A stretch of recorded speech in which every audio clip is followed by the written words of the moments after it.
Bonjour et bienvenue sur France 24 et sur Radio France Internationale. Notre invité aujourd'hui est Jean-Michel Sama Lukonde, c'est le Premier ministre de la République démocratique du Congo. Il est en duplex avec nous depuis Kinshasa et avec moi pour cette interview, Karine Franck de RFI. Monsieur le Premier ministre, bonjour. Bonjour Marc et bonjour Karine.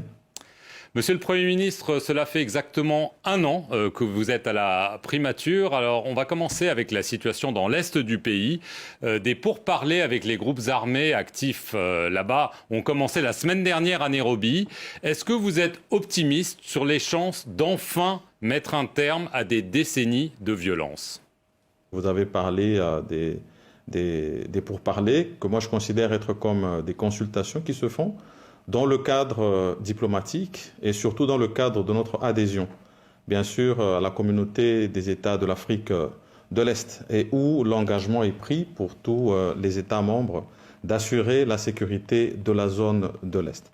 Et c'est dans ce cadre que ces consultations se font, avec comme pour objectif vraiment de ramener une paix et une paix durable dans cette zone des Grands Lacs.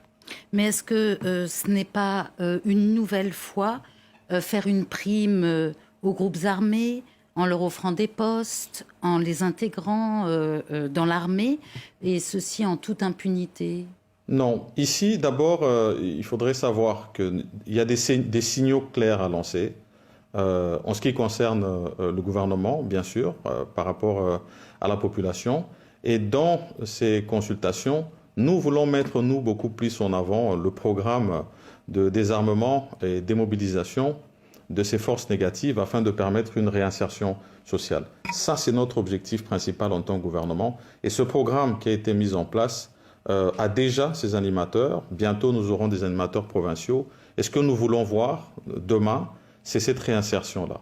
Ce n'est pas comme pour premier objectif ce que vous avez mentionné. Monsieur le Premier ministre, parmi ces groupes rebelles figure le M23 qui a repris ses actions armées récemment. On voit qu'il y a toujours des escarmouches. Est-ce que vous soupçonnez, comme d'autres à Kinshasa, le Rwanda d'être à la manœuvre, notamment en lui fournissant des armes? Bon, disons que le M23, qui est pris comme toutes les autres forces négatives, est très surveillé au niveau des opérations militaires qui sont menées. Et nous savons que dans la zone, il y a beaucoup d'interactions. N'oubliez pas que nous venons d'un cycle de plus de 30 ans de violence dans cette zone, avec une prolifération d'armes et surtout des complicités. Et donc, à partir de ce moment-là, nous, le plus important, c'est qu'on s'assure que ces forces négatives soient éradiquées. Et je crois que dans le cadre des consultations qui sont faites et des échanges, on fait mention aussi justement non seulement au financement qu'il faut absolument contrôler de ces groupes armés, mais aussi leur armement. Et donc, dans ce cadre-là, le M23, pris comme les autres forces, sera contrôlé. Mais est-ce que le Rwanda est derrière le M23? Est-ce que vous pouvez répondre à cette question, Monsieur le Premier ministre? Ce sont des échanges qui se font non seulement avec l'Ouganda, le Rwanda, le Burundi, parce que n'oubliez pas que dans toutes les exactions qu'il y a eu, nous avons eu des forces qui sont venues de toutes ces zones. Et donc, c'est normal qu'on puisse avoir peut-être des soupçons qui peuvent être faits. Mais dans ce cadre-là, le Rwanda donne aussi ses moyens dans le cadre des échanges que nous avons par rapport à l'EAC. Donc, moi, je ne voudrais pas trop m'étendre trop longtemps sur cette question parce que j'estime que dans le cadre de notre bilan, il y a beaucoup d'autres sujets que j'ai mentionnés et sur lesquels nous pouvons poursuivre. Alors, vous revenez justement d'une visite dans les provinces de l'Est. L'Ituri et le Nord Kivu sont depuis un an sous état de siège. En juin 2021, le président Tshisekedi disait à Jeune Afrique « L'état de siège, nous réussirons, c'est une question de mois ». Alors, c'est donc bel et bien un échec et les négociations lancées à Nairobi en sont la preuve? Non, pas du tout. Bien au contraire. D'abord, ici, il faut savoir que l'opération d'état de siège consistait d'abord à avoir justement d'abord des autorités militaires, mais par la suite des opérations militaires pour réduire la zone d'action des forces négatives et finalement, en tout cas pour les plus virulentes, les éradiquer complètement et pour les forces, les groupes armés locaux, les réamener par rapport aux opérations militaires à une réinsertion, comme je l'ai dit, dans le cadre du programme de désarmement et de démobilisation et de réinsertion sociale.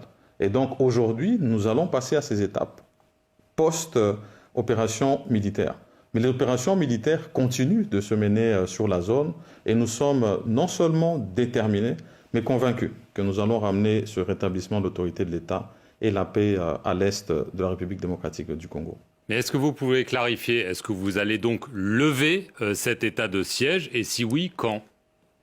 À ce stade, nous avons un rapport circonstancié qui a été fait dans le cadre de la visite que nous avons faite. Nous avons eu à écouter non seulement toutes les franges de la population de cette zone, mais aussi les opérateurs humanitaires qui sont à nos côtés. Dans les jours qui vont suivre, on va pouvoir donner une feuille de route claire par rapport aux opérations qui sont menées et à ce moment-là, toutes ces dates seront données à qui de droit. Ça veut dire dans le cadre des échanges que nous avons avec l'Assemblée nationale et le Sénat, mais aussi tous les opérateurs qui sont dans la zone. Donc l'état de siège va être levé, Monsieur le Premier ministre. Aux actions et aux priorités que j'avais données tout à l'heure. Mais dans le cadre de la feuille de route dont je viens de vous parler, je vous ai dit qu'il y a plusieurs propositions qui ont été faites, dont parmi celles-ci, non seulement la poursuite, qui reste une des options, mais peut-être aussi une requalification de la zone, étant donné que les exactions se font dans des zones de plus en plus précises. Et donc, la vraie orientation sera donnée dans le cadre de la feuille de route que nous allons établir. La présidentielle est prévue en décembre 2023, mais dans le camp du président, certains évoquent un glissement possible de cette date, sous prétexte que le président a perdu les 2 premières années de son mandat actuel dans des luttes de pouvoir avec son prédécesseur. Alors le glissement est-il formellement exclu, selon vous ? Pour nous, ce n'est même pas une possibilité. J'espère, en tout cas sincèrement, que vous ne vous êtes pas laissé aller à ce que moi je vais considérer comme une rumeur. Tout à l'heure, lorsque j'ai évoqué les priorités du gouvernement, j'ai fini par cette question des élections en disant que pour nous c'était une priorité. Aujourd'hui, nous avons non seulement un bureau qui a été installé, qui est notre interlocuteur, mais avec lequel nous avons déjà commencé les opérations. Parce que le gouvernement, dans son rôle, c'est d'assurer le financement de ce processus électoral avec comme pour objectif principal le respect non seulement des délais, et c'est un engagement pris par le président de la République et par le gouvernement lorsqu'il a présenté son programme devant l'Assemblée nationale. Et nous avons même d'ailleurs mentionné qu'à la clé de ces opérations, nous souhaitons, dans le cadre des mutualisations que nous faisons avec 2 autres services qui sont chargés de l'identification, notamment l'ONIP et l'INS, d'avoir à la clé de l'enrôlement un fichier d'identification nationale. Ce sont des opérations de mutualisation qui sont déjà en cours. Le financement se fait déjà et donc nous sommes convaincus que dans le programme que nous avons, nous allons maintenir le cap vu que nous sommes résolument tournés vers l'avenir et assurer ces élections en 2023. Monsieur le Premier ministre, l'opposition continue cependant de contester la composition de la commission électorale, la CENI, ainsi que de la Cour constitutionnelle. Elle réclame un dialogue. Alors, est-ce que vous êtes favorable à ce dialogue pour se mettre d'accord sur les règles du jeu ? Nous avons des cadres institutionnels clairs d'échange. Je crois que le mécanisme pour mettre en place le bureau de la CENI passe par le Parlement. C'est une procédure qui s'est faite et qui a été respectée. Et donc, aujourd'hui, c'est place aux élections qui vont venir. Et donc, évoquer une question qui pourrait mettre à mal le processus ou peut-être le retarder n'est pas de mise pour nous. Donc, en ce qui nous concerne, en tant que gouvernement, nous nous attelons à l'organisation des élections sans aller sur ce volet qui est évoqué. Peut-être qu'il peut y avoir d'autres cadres d'échange, mais ça ne sera pas, à mon sens, pour remettre en cause le processus électoral en cours. Mais le risque, Monsieur le Premier ministre, c'est que la RDC s'engage, comme à l'époque de Joseph Kabila, sur un processus électoral non consensuel, avec son lot de contestations et de violences. Non. D'abord, je ne voudrais pas comparer les deux époques. Nous sommes dans un contexte totalement différent. Je rappelle ici que nous avons eu une requalification de la majorité et que dans le cadre du processus dans lequel nous sommes, le gros des forces se sont engagées par rapport à l'union sacrée de la nation et que, en tant que gouvernement, notre rôle, c'est d'assurer la sécurité justement de ce processus. Et nous sommes pleinement engagés là-dedans. L'histoire électorale en République démocratique du Congo montre qu'il n'y a jamais eu une unanimité totale vis-à-vis du processus électoral. Mais le plus important, c'est que la majorité s'assume et l'assure et que puisse garantir une certaine transparence. Et par rapport à cela, je voudrais mentionner et rappeler l'invitation de son Excellence Monsieur le Président de la République, non seulement à la communauté internationale, mais à toutes les forces vives à participer. Et donc à partir du moment où nous aurons une volonté claire de tous les acteurs d'aller dans ce processus apaisé, je ne vois pas d'où viendrait non seulement la violence ou les contestations. Parlons de l'impact sur la population directe de la guerre en Ukraine. Est-ce qu'il y a un impact direct? Vous avez un programme très ambitieux, mais ne risque-t-on pas de voir des pénuries de carburant, voire des risques de famine? Est-ce que vous êtes inquiet que la guerre en Ukraine pourrait faire dérailler votre programme économique très ambitieux? Lorsque nous avons des chocs exogènes comme ceux que nous vivons actuellement, nous avons des fortes augmentations de prix, nous sommes obligés de nous réadapter pour voir comment est-ce que nous faisons face à ces augmentations ou à d'autres pénuries qui pourraient advenir. Nous voulons nous profiter de cette crise pour la capitaliser et voir comment est-ce que nous revenons vers une résilience au niveau de la République démocratique du Congo, surtout dans le secteur agricole, et revenir sur la revanche du sol sur le sous-sol. Et donc nous sommes très engagés dans ce schéma-là, nous sommes dans des réformes vis-à-vis du secteur agricole pour arriver à atténuer le choc.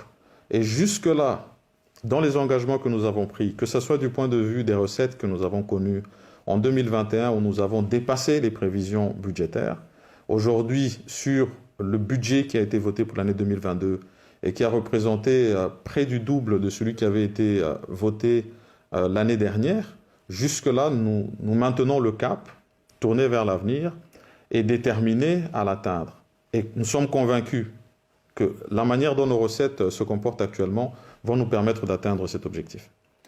La lutte contre la corruption est une priorité, vous l'avez dit, mais en février, votre gouvernement a signé un accord avec l'homme d'affaires israélien Dan Gertler, qui est lui sous sanctions américaines pour corruption, en échange de la cession de l'ensemble de ses actifs miniers et pétroliers. Gertler échappe aux poursuites judiciaires. Pourquoi cette impunité? Moi, je ne considère pas qu'il échappe au système judiciaire. Ça, c'est vous qui le dites, madame.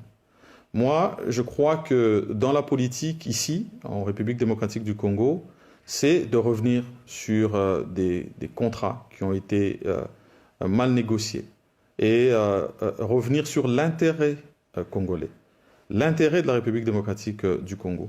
Et dans le cadre, oui, de cet objectif, ici, dans les échanges que nous avons eus avec l'homme d'affaires, Dan Gertler, c'était d'abord de récupérer nos actifs miniers et s'assurer qu'elles servent à l'intérêt congolais et au développement congolais. Et nous avons dit que nous n'allions pas le faire en allant à l'encontre des objectifs judiciaires. Parce que nous avons eu aussi justement à échanger non seulement avec le Trésor américain, ce sont des échanges qui continuent à se poursuivre, pour dire que dans l'engagement que nous prenons, ici l'objectif c'est ne pas d'aller à l'encontre, justement comme j'ai dit, de ces obligations judiciaires. Et je pense que c'est bien entendu et c'est clair et je ne voudrais pas qu'on puisse mélanger les deux questions. Monsieur le Premier ministre, merci. Et merci à vous de nous avoir suivis sur nos deux antennes.